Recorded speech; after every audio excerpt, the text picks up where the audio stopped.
Live from NPR News in Washington, I'm Giles Snyder.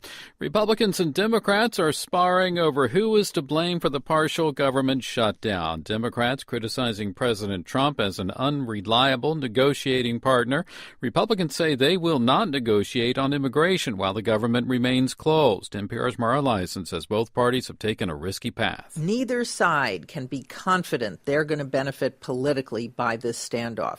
Overall, polls show that people would blame the Republicans. After all, they do control all branches of government. Trump's tweet this morning underlined that. As you said, he called on Republicans to change the rules so that they could pass the funding bill with just 51 votes. After all, they've done that before with Supreme Court justice nominations. Vice President Pence is in the Middle East. He met today with Jordan's king as the Trump administration's decision to recognize Jerusalem as the capital of Israel overshadows the trip. After their meeting, King Abdullah expressed concern about the decision. For us, Jerusalem is key to Muslims and Christians as it is to Jews. It is key to peace in the region and key to enabling Muslims to effectively fight some of our root causes of radicalization. Turkish news footage shows tanks and an armored vehicle crossing into northwest Syria following an aerial bombardment Saturday. NPR's Peter Kenyon reports that Turkey says the operation is targeting Syrian Kurdish forces backed by Washington. Turkey's prime minister announced Saturday night that the air campaign struck 108 targets of YPG Kurdish forces and a land operation would follow. Soon after, news footage aired showing Turkish tanks and armored vehicles crossing the border. Ankara views the YPG fighters as terrorists and vowed to clear them away from the Turkish-Syrian border. The U.S. supplied arms and training to the Kurdish fighters, but the Pentagon says it's only involved in areas where Islamic State has a presence. A U.S. general says he hopes the operation ends quickly and the focus returns to defeating ISIS. Moscow also called for restraint. Peter Kenyon, NPR News, Istanbul. Taliban now claiming responsibility for this weekend's attack on an upscale hotel in the Afghan capital. 6 people reported dead. Jennifer Glass reports from Kabul the gun battle lasted for more than 12 hours. A long, difficult night dawned to a terrible morning at the Intercontinental Hotel in Kabul, with black smoke rising from the building and guests still trapped inside. Local television showed pictures of 2 men helping a third escape from a top-floor balcony, lowering him to a balcony below as Afghan special forces continue to try to flush out the attackers. The attack began about 9 p.m. Saturday night local time when several gunmen stormed the hotel. It was a busy night, with a wedding party in one area of the hilltop property and several dozen guests who were scheduled to attend a conference. Officials don't know how many staff and guests were inside when the attack began. For NPR News, I'm Jennifer Glass in Kabul. And you're listening to NPR News. House Speaker Paul Ryan is calling for an ethics investigation after the New York Times reported that Republican Pennsylvania Congressman Patrick Meehan used taxpayer money to settle a misconduct claim from a former female aide. She accused him of making unwanted romantic overtures. Meehan denies the allegations, but he has been removed from the House Ethics Committee, and Ryan's spokesperson says the Speaker has asked him to repay any taxpayer money used to settle the case. Pope Francis has been openly criticized by Cardinal Sean O'Malley over his remarks about clerical sexual abuse during his visit to Chile last week. O'Malley is a key figure in the church and one of Francis's top advisors. The BBC's James Reynolds reports that Pope Francis had said it was slanderous for victims to accuse a Chilean bishop of covering up abuse. Cardinal O'Malley said that it was understandable that the Pope's words in Chile were a source of great pain for survivors of sexual abuse committed by priests. The Cardinal continued pointedly, words that convey the message, if you cannot prove your claims, then you will not be believed, abandon those who have suffered reprehensible criminal violations and relegate survivors to discredited exile. The Cardinal went on to insist that the Pope remained committed to dealing with abuse. The NFL Conference Championship games are today. Jacksonville plays New England for the AFC title this afternoon, and then Minnesota plays Philadelphia for the NFC crown this evening. The winners will face each other in the Super Bowl on February 4th. I'm Giles Snyder, NPR News.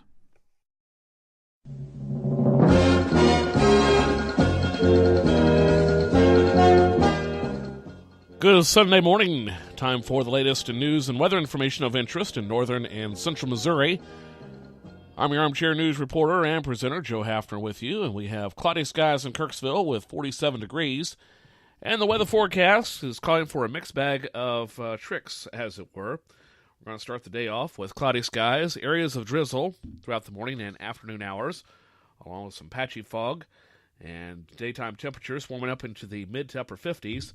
Winds out of the south to southeast at about 5 to 10 miles per hour. And then for tonight, things get a little bit more interesting, as we'll see cloudy skies with the possibility of some showers and thunderstorms, mainly before midnight. Rain in the overnight hours, along with some more patchy fog.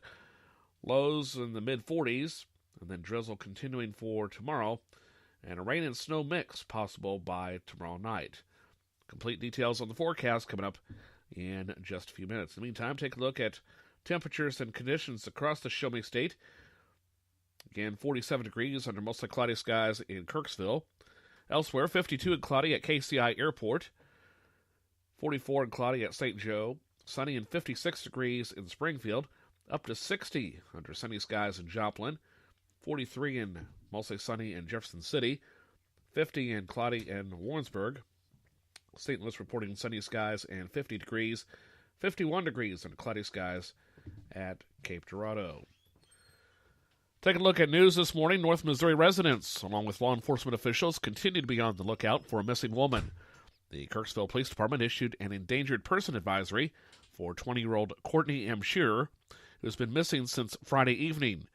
Shearer was last seen walking away from the Kirksville Hy-Vee store around 7:45 Friday night. KPD officials say that Shearer is known to abuse drugs and is a paranoid schizophrenic. In addition, Shearer most likely does not have her medications on her. Police add that Shearer has contacts in the Kansas City, Missouri area. Courtney M. Shearer is a white female, 5 feet 4 inches tall, weighing approximately 130 pounds. She has brown hair and hazel eyes. Ms. Shearer was last spotted wearing a black hooded sweatshirt and black pants. If you have any information about the whereabouts of Courtney M. Shearer, please contact the Kirksville Police Department at 660-785-6945. Again, that number is area code 660-785-6945, or call 911 to reach the nearest law enforcement agency. Meanwhile, a 12-year-old girl reported missing from Omaha, Nebraska has been found safe in northeast Missouri and has been taken into protective custody. According to authorities, family members reported Paul Q. missing on Tuesday, January 9th. The Omaha Police Department Missing Persons Squad developed information that Paul Q. P-A-W-K-U was in the company of an older male, and that the duo had traveled out of Missouri. Well, last Friday night, the Missouri State Highway Patrol, Milan Police Department, along with the Sullivan County Sheriff's Office, were all called by Nebraska authorities with information that Q was possibly in the Milan, Missouri area. Missouri State Highway Patrol Sergeant Eric Brown says that authorities secured a search warrant to a residence where it was believed the girl might be staying. Sergeant Brown says that once inside the home, 3 suspects were detained, and Q was located just after 3 o'clock yesterday morning. He was found to be in good physical condition by officers. A 4th suspect turned himself in at the Sullivan County Sheriff's Office late yesterday morning. Landowners affected by the Ameren Transmission Company of Illinois will soon be getting letters in the mailbox. A couple of weeks ago, the Missouri Public Service Commission granted approval for ATXI to build a transmission line and new substation. The 345,000-volt transmission line will run from Palmyra to Kirksville and then north to the Iowa border. The route goes through Adair, Schuyler, Knox, Lewis, and Marion counties in northeast Missouri. The next step is to meet with and negotiate with affected landowners about the project. A letter is being sent out to landowners, and then ATXI real estate agents will be contacting them regarding the easement on their property. While the 2018 Missouri legislative session may be in full swing, lawmakers, along with many organizations, are still in limbo as they wait to get a look at the proposed budget from the troubled Greitens administration. One of those organizations keeping a close eye on the budget process and planning stage is Brent Gann, a spokesman for the Missouri School Boards Association. The governor has yet to propose his budget, and that's usually the starting point for funding for K-12 education. Our understanding is the governor's office may release that proposal early next week, and so we'll see. It's going to take a $98 million increase to fully fund the formula. Gant says the process will likely be a difficult venture for all involved in the budget planning process. I think it's going to be a struggle for the legislature to fund increases in funding for nearly anything. Another aspect of the budget that we're always interested in is school transportation, and the state portion of that continues to decline, and we hope we don't see additional cuts in that area where local districts have to make that up, but I think that is a possibility.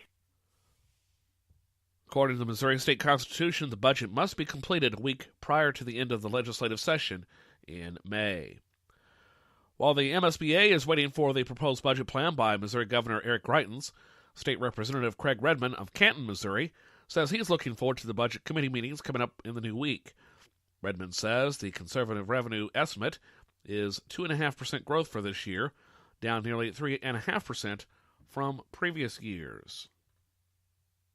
But every year that we used those numbers to build our budget, we ended up doing several withholds or not funding things that we had in our budget. So I think our new philosophy is a good one, that we shoot lower, and then at the end we don't have to go back and try to withhold money.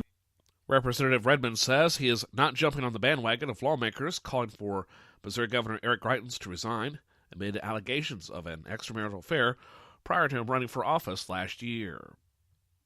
If things come out that needs to happen, fine. But at this point, I don't think there's been enough of the details come out to make that kind of a statement. So I by no means am going to do that until I've heard more of the facts and, let everybody present their case. They're investigating it.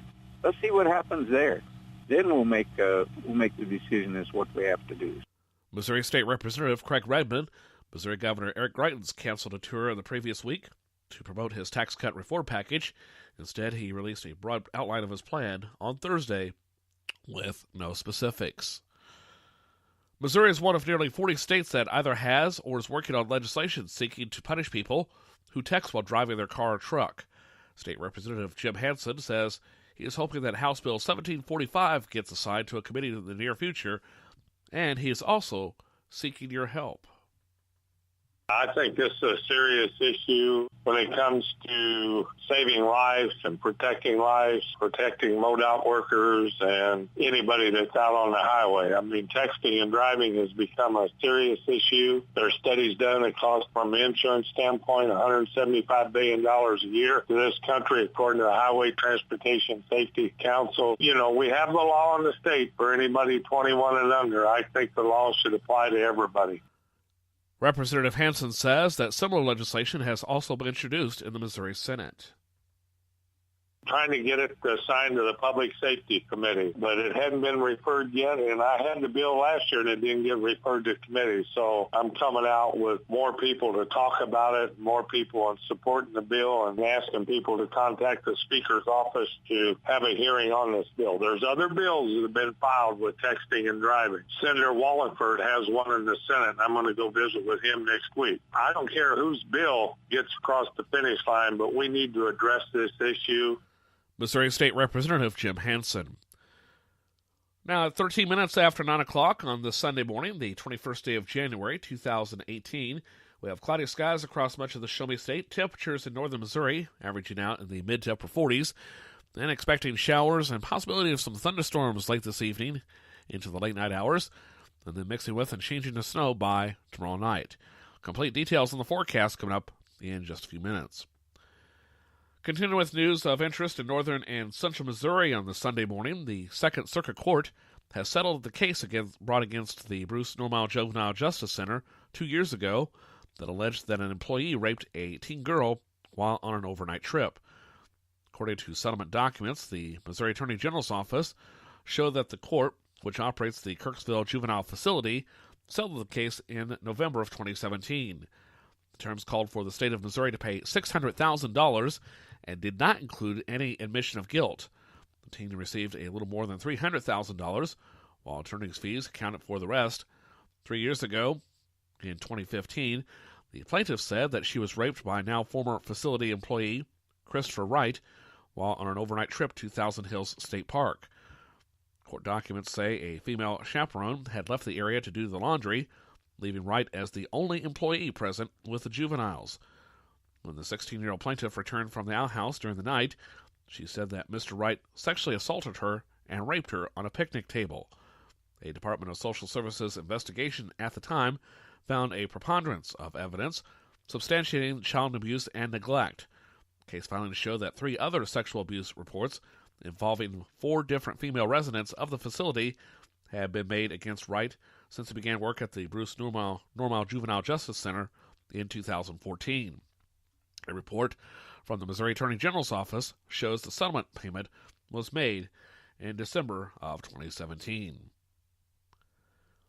Meanwhile, on Friday night, after a 2-day jury trial in Sheridan County Court, Alonzo Bernard Thorpe of Clark, Missouri, was found guilty of 8 counts of child molestation and 2 counts of child enticement that originated from a string of sexual assaults brought against 2 Randolph County children from April 2011 through February 2014.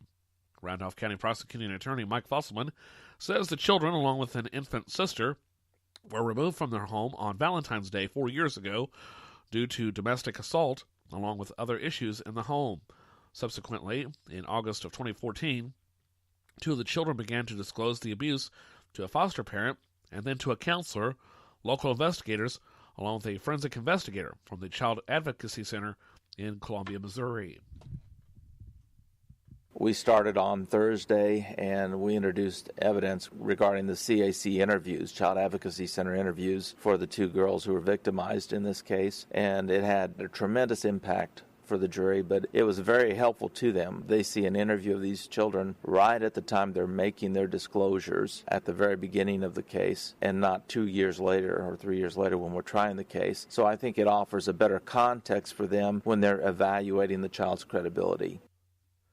Fussman says the jury deliberated on the case for about 4 hours. Alonzo Thorpe had a number of prior felony convictions already, so the judge revoked his bond. Judge Vanderloo set a new bond of $50,000 cash only. She did order a sentence advisory report by probation parole, so they will go out and they'll conduct a background investigation and then come back and educate the court on his background. Because of his prior convictions, most of these molestation charges were B felonies, so they're 5 to 15 years under the old law. But with the enhancements, the range of punishment starts at 5, but it goes up to life.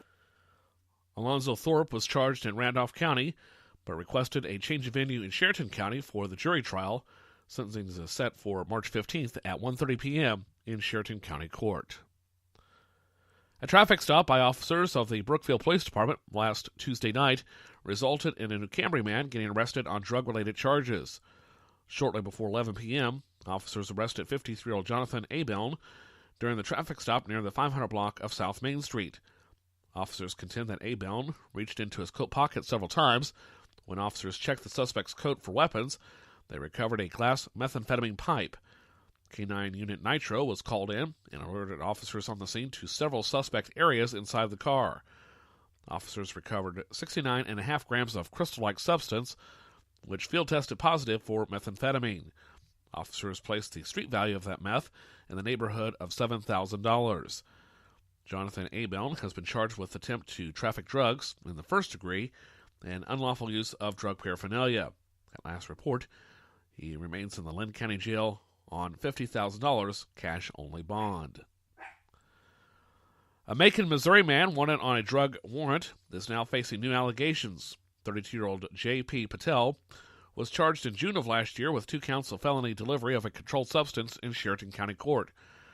A warrant was issued earlier this month, and Patel was arrested last Thursday. The Missouri State Highway Patrol says that Patel is now facing additional allegations for felony possession of methamphetamine and unlawful possession of drug paraphernalia. J. Patel is also charged in an unrelated incident with driving while intoxicated as a persistent offender and other minor drug offenses in Cooper County last year. At last report, J.P. Patel is being held in the Macon County Jail and is scheduled to be arraigned in Sheridan County Court on Tuesday, February 13th. The Boonville R1 School Board approved the future implementation of an app that will allow users a way to report bullying incidents. The board met in regular session this past Thursday evening. School Superintendent Mark Ficken says the Integra Ed app is a good resource and should be available to students sometime by the next school year. It's an app that gives students, parents, grandparents, guardians, staff a way to report instances of bullying, and it's just another tool in the hands of young people to be able to notify someone whenever they feel threatened. It will take a little bit of time, probably best case scenario. If it's ready by the end of the school year, possibly, but it'll definitely be available for next school year. In other business, Ficken says the Boonville Board of Education has 2 seats that are up for election this year. However, he says there is reason for not having an election for those 2 spots. Yeah, we have 2 seats up for election. Neither of the 2 incumbents will be running again, and we have 2 folks who have filed for seats on the school board, and pending going through the proper paperwork and everything like that, then we'll make notice of non-election, which I've already sent that paperwork to the county clerk, so we will not be having an election, and both candidates will be approved and take an oath of office for the Board of Education. Boonville School Superintendent Mark Ficken, who adds that the district will be offering a summer school program this year. District officials hope to get around 500 students involved in that program. Meanwhile, up north on Highway 5, residents in the Fayette R3 School District will have an issue on the April 3rd municipal ballot. Last week, the Fayette School Board approved the language to be placed on the ballot for a no-tax increase bond.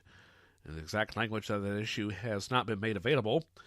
In other items, the Fayette School Board approved a few recommendations made by Superintendent Dr. Tamara Kimball, a Dollar General Literacy Foundation youth grant for $4,000 to provide resources for elementary school students who are below grade average level readers, readers with learning disabilities, English language learners, and other students with individualized education plans or IEPs.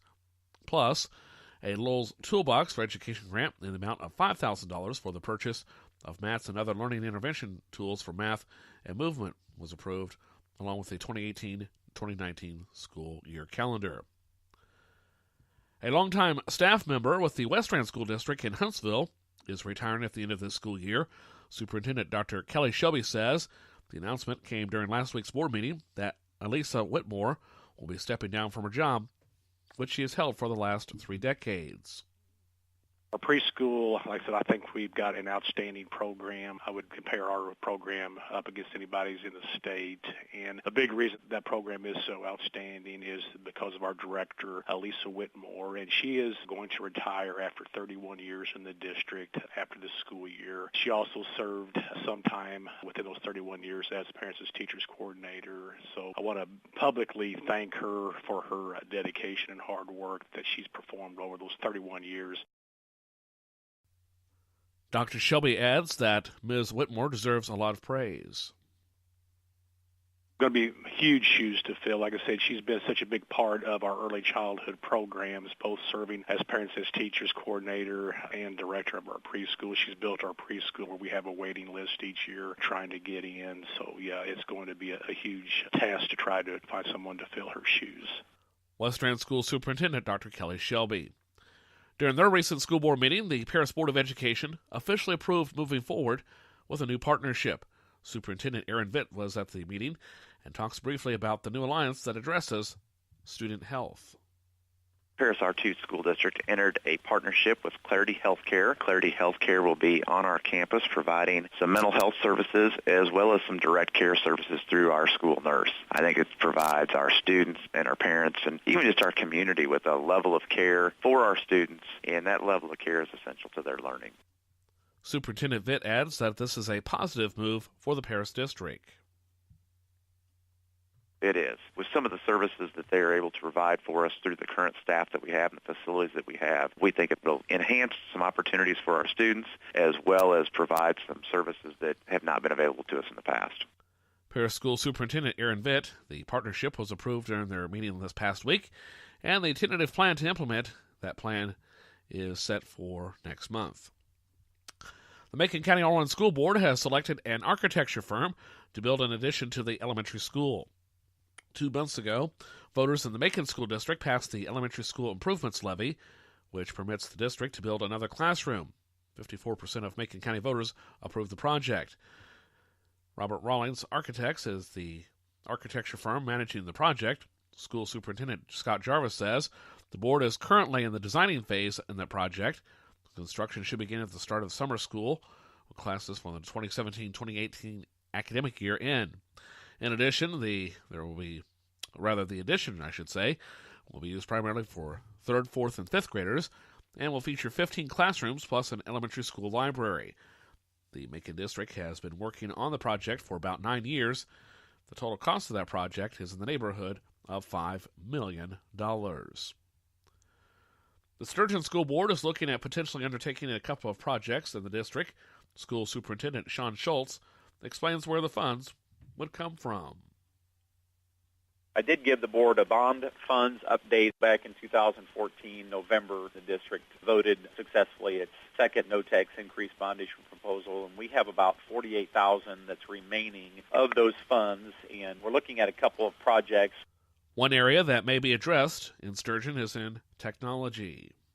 We're implementing more Chromebooks in our K-8 building and possibly our high school building, and then also working on some infrastructure such as Wi-Fi access points and switches. And then the other one is a project that we are looking to try to expand our weight room. Right now we've got a pretty small outbuilding that our students lift weights in. We've talked to a local contractor to give us an estimate on what it would look like to expand that and basically double it in size and then also insulate it, etc.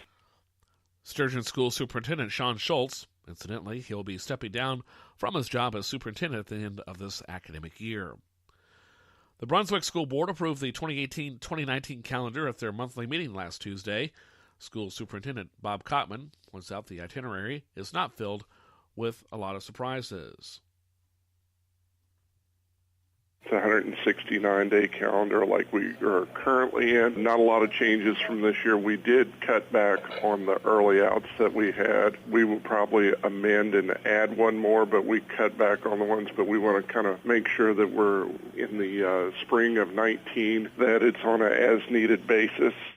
The Brunswick School Board also approved a local wellness policy. Superintendent Kottman adds that 2 resignations were presented during their recent meeting. One from our English teacher, Betsy McCauley, and one from our band teacher, Crystal Slavinsky. Both of them are moving to get closer. They'd like to move to get closer to family. So they've been here both 3 years, and we appreciate the work that they've done. Great young teachers. Wherever they get a job next, people will be lucky to have them. Brunswick School Superintendent Bob Kottman, one more item from their meeting last week. The Brunswick Board of Education elected to replace 3 rooftop HVAC units. Hospitals across the United States are reporting higher than average flu cases this year. The trend is true even at Northeast Regional Medical Center here in Kirksville, according to hospital specialist Dr. John Rickelman. The vaccine's not necessarily holding it at bay like we have in the past. With the vaccine as low as 10% effective, Dr. Rickelman said he's seen flu cases this year begin earlier than normal. Missouri has been on diversion occasionally. I know Barnes has been full. I know Boone has been full. The flu is also infecting a lot more people this year. I think it's earlier this year because the vaccine hasn't worked. We're seeing probably close to 40 to 50% of the patients daily that we're seeing with the flu. Northeast Regional Medical Center Emergency Department Director Tammy Western said the figure has doubled compared to last year. It just seems to be affecting people more in the respiratory wise. It seems to be a little bit more severe than it was last year. The flu has been so severe, the Centers for Disease Control and Prevention list Missouri as one of the hardest hit states with more than 40,000 cases so far. That is more than 6 times the number of cases at this point in 2017. We're getting close to peak season. I don't know if we've reached it yet or not locally. We haven't declined any at all. We're still seeing, a lot of patients every day with the flu. An unexpected snag is also concerning doctors. Hospitals are facing a shortage of IV bags in the aftermath of Hurricane Maria. I was unaware at how involved Puerto Rico was in this. It is more challenging and it is scary, feeling like, I may not have certain things for my patient that I may otherwise need. Puerto Rico produces more IV bags for the United States than any other state or foreign country, and those bags are a necessity for many flu patients. I think we're trying to be a little bit more careful on how we use certain things. Which is why Rickleman says prevention is the key in at least minimizing the effects of flu on the human body. If you choose not to get vaccinated, then you're at risk for that virus. And whether it works this year or doesn't work this year or works for percentages, I think it's insurance.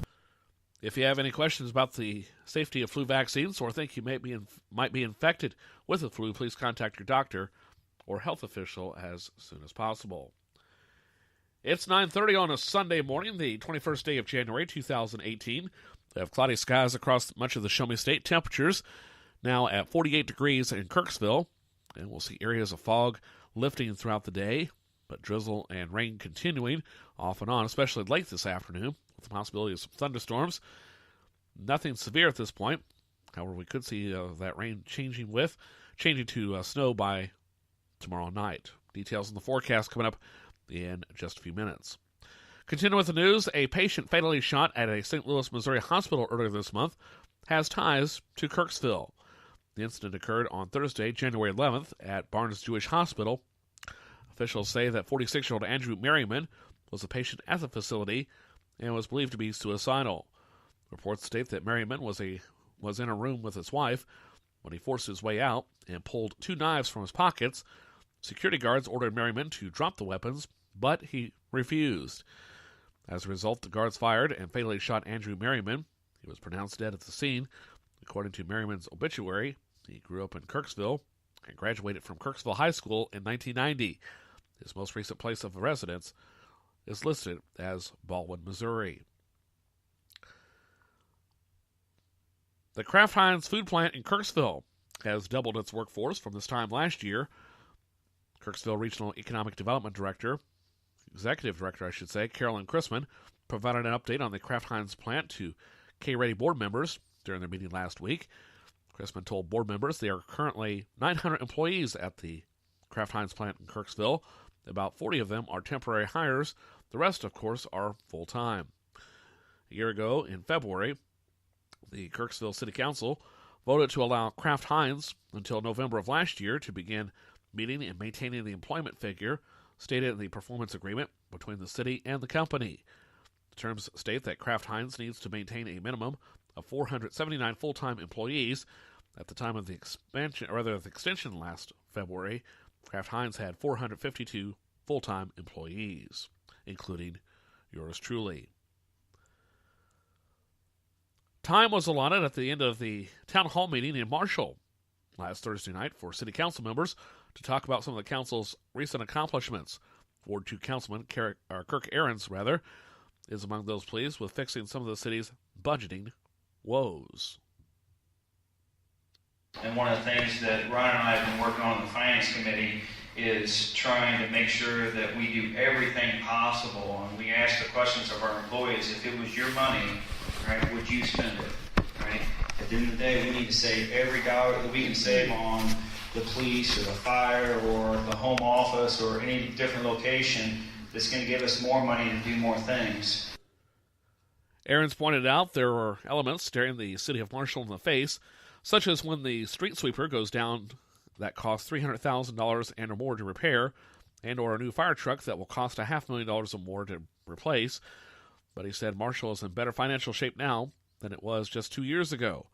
Meanwhile, Ward 1 Councilman Ron Ott piggybacked off of Ahrens' remarks. He said in the year before he was elected to the council, Marshall had a budget that was, quote, in the red. So we knew that that was not something that was acceptable. We have to be better stewards of the city's money, your hard-earned tax dollars. So that was our goal for the first year, is to have a positive budget. It was very small to begin with, but it was in the black budget. The town hall meeting was held in front of a full room of Marshall residents at the Martin Community Center. If you're a veteran of the United States Armed Forces and are considering a job in law enforcement in the state of Missouri, you might want to pay close attention to this news story. State Representative Sherry Tolson Reich is working on a bill that will help ease the transition from military service to a statewide or local law enforcement agency. So I've already filed several bills, some of them that I'm really excited about is a bill that deals with veterans who were military police or National Guard or Army Reserve military police officers. They have to become post-certified to become civilian law enforcement. And what my bill does is they're lacking just so many hours to fill that gap going from military police to civilian police. And my bill will expedite the process. The Republican lawmaker explains why she feels the bill is needed. On any given day in Missouri, we have about 2,000 law enforcement openings, and we can get those filled in small towns, big cities, all across the state. And so we need to get, more law and order in these crime-ridden areas and even in the small towns. Missouri State Representative Sherry Tolson-Reich, who serves in the 44th District of Missouri. A portion of Highway 63 north of Kirksville could have a new name to honor a former local resident. Missouri State Representative Nate Walker introduced a bill in the State House a few days ago to seek renaming part of Highway 63 in Adair and Schuyler County after bluegrass legend Rhonda Vincent. She's someone who gives back to the community. She will have little concerts for people that need it. She does some things for the Sheltered Workshop in Kirksville and other places. And she's very humble, and she doesn't necessarily seek recognition for all the good things she does. House Bill 2187 would designate 2.5 miles of Highway 63 from March Street in Greentop to State Highway Y as the Bluegrass Queen Rhonda Vincent Highway. The Missouri Department of Conservation reports a preliminary total harvest for the 2017-2018 deer hunting season is 283,940 deer. That's an increase of more than 20,000 animals compared to this time last year. Deer hunting ended with the close of the archery season. Early data shows that hunters checked 51,722 deer during the archery season. The MDC reported that 5 firearms-related hunting accidents happened during the autumn deer and turkey hunting seasons. All were non-fatal, thankfully. 3 involved self-inflicted wounds. 2 involved one hunter shooting another hunter.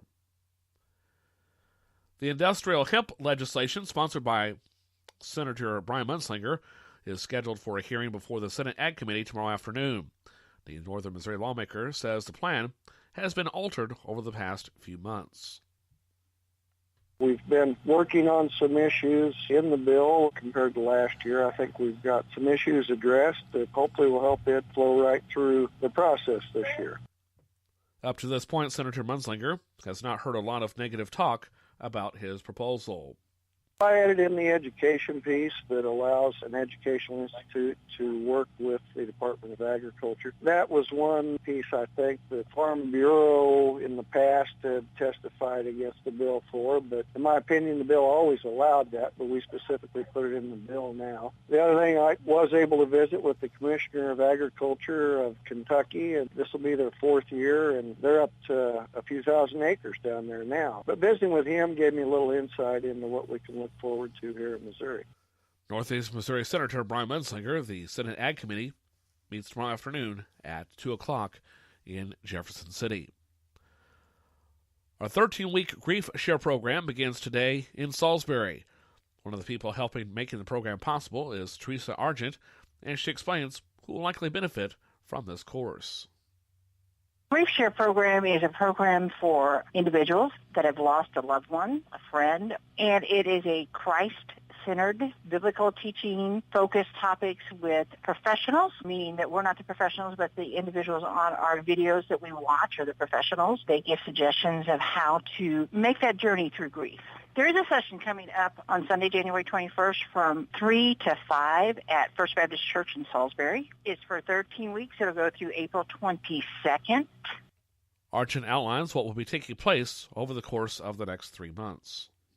Most of it is we watch a video that is produced by professionals, counselors, and other people that have gone through grief. And we share that information, watch the videos, and then we have a small group discussion and discuss the video and how it relates to us. And we work on healing through our grief. We meet for 13 weeks, and then some of us still get together afterwards, after those 13 weeks. While the Grief Share program is taking place at the First Baptist Church in Salisbury, the program is available to anyone. If you have questions, please contact the church in Salisbury. 3 mid-Missouri residents were slightly injured Friday night in a 2-car crash in rural Miller County in central Missouri. The Missouri State Highway Patrol says that the drivers of both vehicles, 42-year-old Angela K. Schaefer of Columbia and 41-year-old Kelly Boyce of Munston, along with Boyce's passenger, 2-year-old Kara Marie K. Stoddard, also of Munston, were all taken to the Capital Region Medical Center for treatment. Shortly before 7 o'clock Friday night, Schaefer reportedly stopped her car on southbound Highway 87. Boyce attempted to pass Schaefer's car, but crashed into it as Schaefer was making a left-hand turn. In farm news this morning, after years of study and pilot testing, the U.S. Department of Agriculture is proposing a new voluntary swine slaughter inspection system. USDA reporter Gary Crawford fills us in on the details of the plan. A new inspection system that market hog slaughter plants could voluntarily adopt, and some new pathogen testing requirements mandatory for all plants. That's all in a proposal just out from the Agriculture Department. The new voluntary system would give establishments more leeway in setting up their own food safety assurance system adapted to their unique situations. Agriculture Department food safety official Carmen Rottenberg told us the new rules would, for example, have the plant personnel sorting out and tagging carcasses with obvious physical and other defects before they go through the processing line. And have our inspectors do what our inspectors should be doing, which is verifying that the establishment is producing the safe and wholesome product. The new system would have no restrictions on processing line speeds, but if there's any issues that the line inspector has, the inspector can slow down the line, the inspector can stop the line. USDA has been pilot testing this new system in 5 plants, results showing fewer potential food safety problems in those plants. Rottenberg says USDA will take public comments on the proposed system for 60 days, then review the comments and determine where we go from there. Gary Crawford for the U.S. Department of Agriculture, Washington. Meanwhile, Mexican states are now able to legally export pork into the United States. The U.S. Department of Agriculture, Animal and Plant Health Inspection Service, or APHIS, has recognized Mexico as free of classical swine fever after the completion of a risk assessment done at the request of the Mexican government. About 10 years ago, Mexico requested access to the United States for pork exports, but APHIS at the time said the country's control program for the viral disease was not sufficient enough to allow that trade. A grant through USDA's Foreign Agriculture Service provide Mexican officials training in foreign animal disease diagnostics, and a follow-up review by the World Organization for Animal Health has determined that Mexico is free of the disease. South America's JBS says its USA Food Program, or check that says its USA Food Company, has agreed to sell all of its Five Rivers cattle feeding operations to a U.S. management company for $200 million. Company officials state the buyer is Pinnacle Asset Management, a private New York-based investment advisor. The sale includes 11 feed yards in Arizona, Colorado, Idaho, Kansas, Oklahoma, and Texas, with feeding capacity of more than 900,000 animals. JBS USA will keep its agreement to buy cattle from the Five Rivers feed yards. The sale is tied in with JBS's bribery scandal settlement, in which it has to pay a more than $3 billion fine. Although meat and poultry production is expected to rise from 2017 levels, price prospects for meat animal producers have improved. With more on the story, I switch it over once again to the folks at the U.S. Department of Agriculture. Year-over-year forecast in U.S. meat production continue to increase per the Agriculture Department's January report. When you look at year to year, we're talking about increasing overall meat production by more than 3 billion pounds, so you might expect a little bit of softening of prices year over year to go along with that. Yet, as World Agricultural Outlook Board Chair Seth Meyer points out, demand has remained pretty good, so the year-over-year price declines aren't very large. So, for example, we do expect a decline of about a little over $3, for instance, on the steer price. However, we added $1 to it this month, so now we're talking about $118.25 a hundredweight just from the strength we've observed and our continued expectation that strength will continue into the first half of this year. Likewise, hog prices increased a quarter from the previous month, and broiler prices rose 2 cents from December. Meyer says consumer demand over the last 2 months is behind the recent rise in meat animal prices. I'm Ron Bain reporting for the U.S. Department of Agriculture in Washington, D.C. And that concludes Farm News for today. Briefly in sports, former Moberly Area Community College Greyhounds coaches and players were back in the Magic City this weekend to celebrate the last 23 years of Hounds basketball, going back to the start of Kenny Seifert's tenure as head coach. One of the returning players in Moberly is Marty Wise, who missed a flight to his own induction ceremony into the Greyhounds Hall of Fame last year. I couldn't miss this flight at all. I would have heard from too many people about not being here, so I had to be here. Wise played for the Greyhounds from 2003 through 2005. The All-American shares what he remembers most about his time in Moberly. The fans, the atmosphere of the basketball games, the knowledge of basketball that the fans had, and you can interact with anybody, any time of the day, anywhere in the street, and they would know Greyhound basketball and know basketball, period. By the way, the Lady Hounds and Greyhounds both swept Mineral Area last night. Now, what do you say we take a look at some lottery numbers?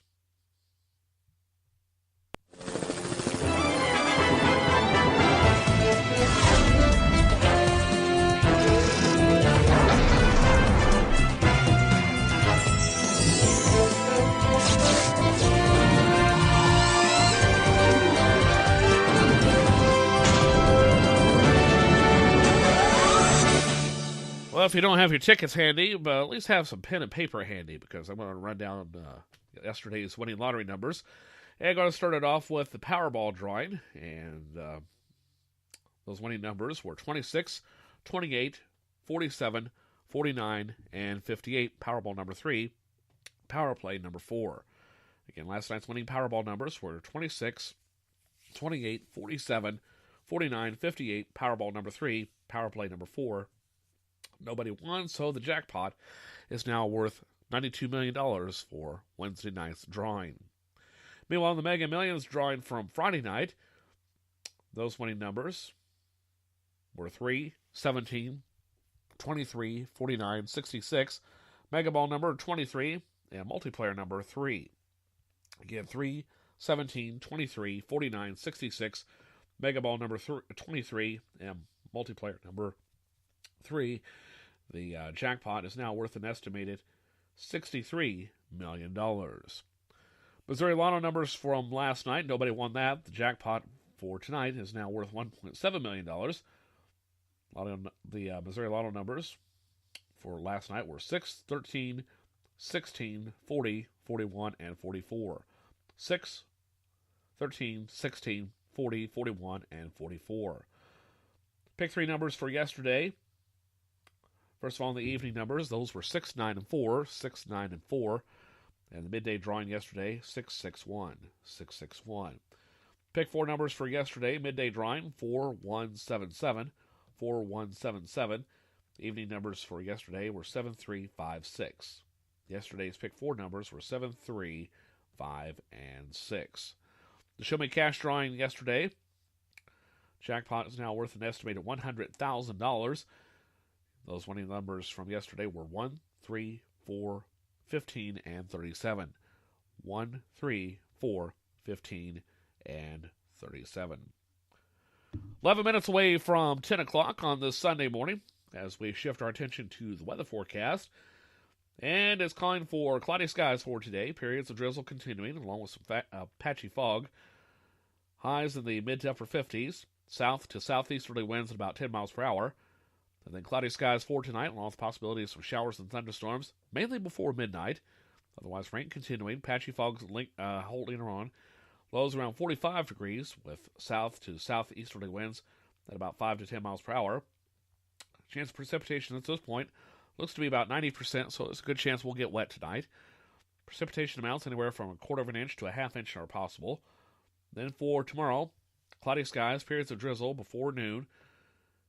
Or check that, periods of drizzle in the afternoon hours, I should say. Fog lifting by early to mid-morning. Increasing cloudiness, highs in the mid to upper 40s, so a little bit cooler tomorrow, but still pleasant for this time of year. South winds at about 10 to 15 miles an hour, shifting to the west and southwest throughout the day. And we could see wind gusts up to at least 20 to 25 miles per hour by tomorrow afternoon. And then cloudy skies for Monday night, periods of drizzle mainly before 7 o'clock. Then a chance of rain and snow between 7 and 8 p.m. Chance of snow showers after 8 o'clock tomorrow night. Lows in the mid to upper 20s, so it will be colder, much colder tomorrow night. Blustery, you could say, with a northwest wind at 10 to 20 miles an hour, contributing to that blustery feel. Wind gust up to 30 miles per hour. And precipitation amounts less than a tenth of an inch are possible. For Tuesday, mostly cloudy, gradually becoming sunny, colder with highs in the mid to upper 30s. West and northwesterly winds at about 10 to 20 miles per hour, with wind gusts up to about 25 miles per hour. For Tuesday night, mostly clear, lows in the mid-20s. Sunny skies on Wednesday, highs in the low 40s, lows around 27. For Thursday and Friday, we'll see clear skies throughout the period. Highs in the low to mid-50s, lows in the mid-30s. Clouds returning by Friday night, along with it a 70% chance of rain showers. Lows in the upper 30s to lower 40s. Rain likely on Saturday. Highs once again in the mid-40s. At this point, it looks to be about a 60% chance for said precipitation on Saturday. Now, taking a look at conditions across the Show Me State. 49 degrees in Kirksville under mostly cloudy skies. Elsewhere at last check, 52 and cloudy at KCI Airport, 44 and cloudy at St. Joe, 49 cloudy at Chillicothe, 56 and sunny in Springfield, 60 and sunny in Joplin, 59 and mostly sunny in Branson, 51 and sunny at the Columbia Regional Airport, 43 at the state capitol under sunny skies, a few clouds and 50 degrees in Sedalia, partly sunny, 51 at Whiteman Air Force Base, cloudy and 50 at Warrensburg, 53 and sunny in Osage Beach. Sun is peeking out in St. Louis at 50 degrees this morning. And elsewhere, see what else we have for you. Cloudy skies, 47 degrees at St. Charles, 51 and cloudy at Cape Girardeau, 54 and cloudy at Farmington, 56 at West Plains, 52 at Poplar Bluff. Locally, winds are out of the southeast at 8 miles per hour, relative humidity around 100%, so it's a little bit foggy out there. And the barometric pressure holding steady at 29.86 inches of mercury. Taking a look at Doppler radar, the Show Me State in the clear in terms of any rainfall at this point. Just seeing some areas of ground clutter at all reporting stations, which is to be expected for this time of year. However, there's some band of precipitation to keep an eye on, starting from about central and northeastern central Colorado, stretching up through the Nebraska Panhandle into much of South Dakota. The heaviest concentration of that precipitation is in South Dakota and Nebraska at this point, mostly in the form of light to moderate rain. Very cold rain, I might add. Also some scattered rain in parts of central Florida, and more significant rainfall in western Washington State, Oregon, and a little bit of northern California this morning. Take a look at the weather almanac for today. First of all, sunrise this morning took place at 7:27. Sunset is at 5:16 this evening. And normals for this time of year, normally we have a high of 36, a low of 17, although already considerably warmer for today.